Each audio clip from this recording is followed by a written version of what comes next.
What is Beastars actually about? I'm sure you've at least heard of Beastars. It's kind of a big deal in furry circles, and for someone like me, it's basically required reading.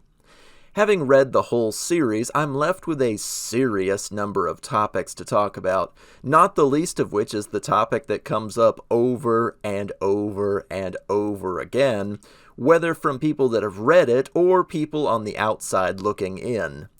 What is Beastars actually about? We're all just trying to figure that out.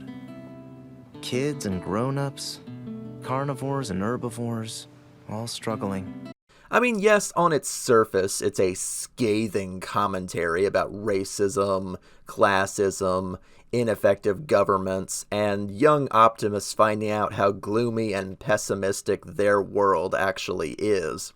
It calls into question the differences between love, lust, desire, pride, violence.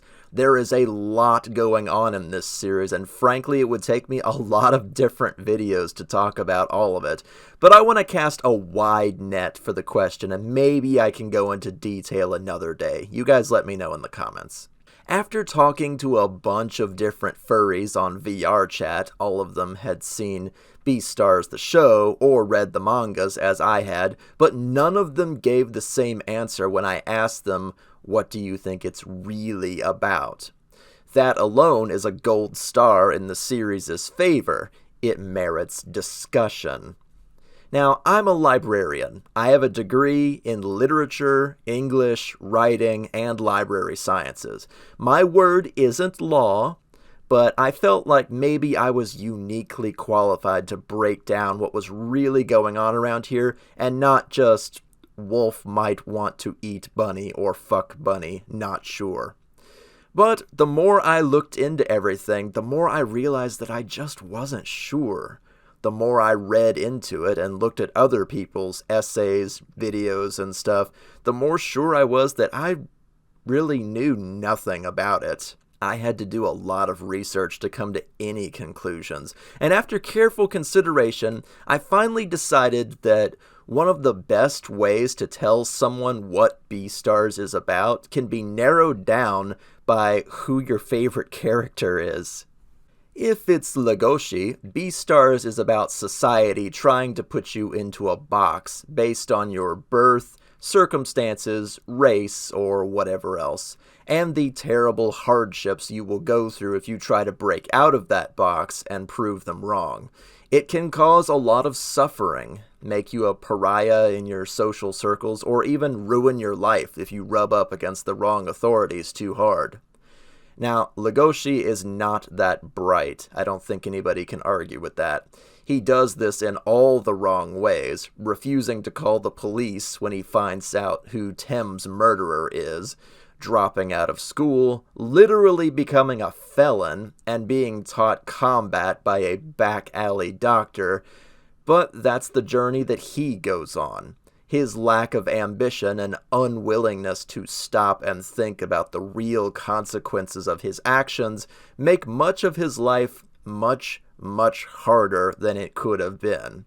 My guy, you could have gotten the respect and admiration of literally everyone by solving a murder, finished school, and been with the most sexually experienced girl in the city, but being a doofus cost you pretty much everything. I guess it makes for a better story. I don't know. I've just always been frustrated with Legoshi. It doesn't make sense. He let me take off his You're gonna belt. catch a cold. You should put on your uniform. I'm gonna go. Have a good day.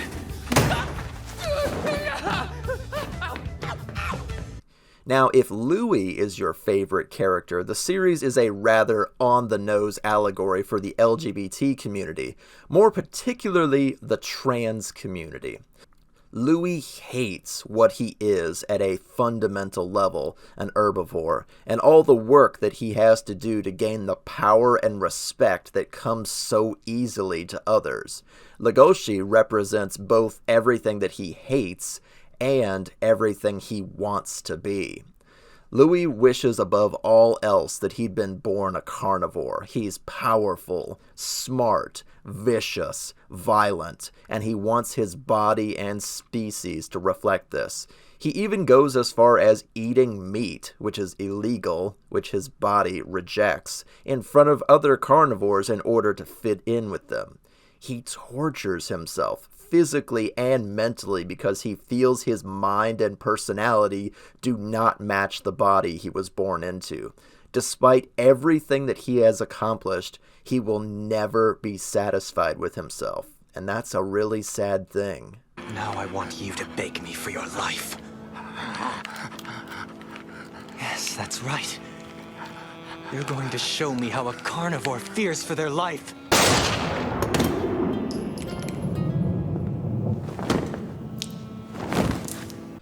If Haru is your favorite, Beastars is a deep reflection about self-worth, or lack thereof. Haru was born as a particularly small dwarf rabbit and feels that she's looked upon with pity by everyone else. She feels that from the get-go, her life is destined to fail because she is so small and weak compared to everyone else in a world where you can literally be eaten by someone larger than you. The only way she can find to gain the respect of others is by stealing other girls' boyfriends away, sleeping around a lot in the process. This makes other girls view her as a threat, a twisted form of respect, and boys view her as something to be cherished and protected, as some of them genuinely do have feelings for her. Doing all this with sex is incredibly unhealthy and a dangerous way to live your life, but that's all Haru has found she's able to do to display power with her lot in life. He runs away? A large-sized carnivore like him? He covers me with a sheet and leaves before being seduced? What was that? Strange kid. If Juno is more your cup of tea, God forbid, Beastars is more about the process of integration, similar to America in the 1960s. Remember, Cherryton Academy is the first school to have both carnivores and herbivores in its student body. It's also extra interesting because in front of crowds and in public, Juno constantly preaches about equality and lifting each other up to live in harmony. While in private, she is a stark separationist, whether she realizes it or not. What she means to say is not equal. What she means to say is separate but equal, especially when it comes to the school slut dating the most eligible wolf in Cherryton Academy. She believes in keeping couples to the same species, and that interspecies dating is just asking for trouble. She even goes out of her way to try and intimidate Haru to keep Legoshi for herself. Juno represents the almost there portion of society that is trying very hard to be progressive and less racist, but is still pretty firmly rooted in the past where it's normal to be racist, again, whether she realizes it or not.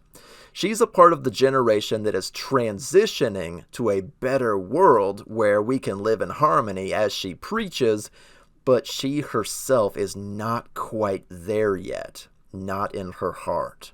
Regardless of what you may think, carnivores are always here to help the powerless herbivores.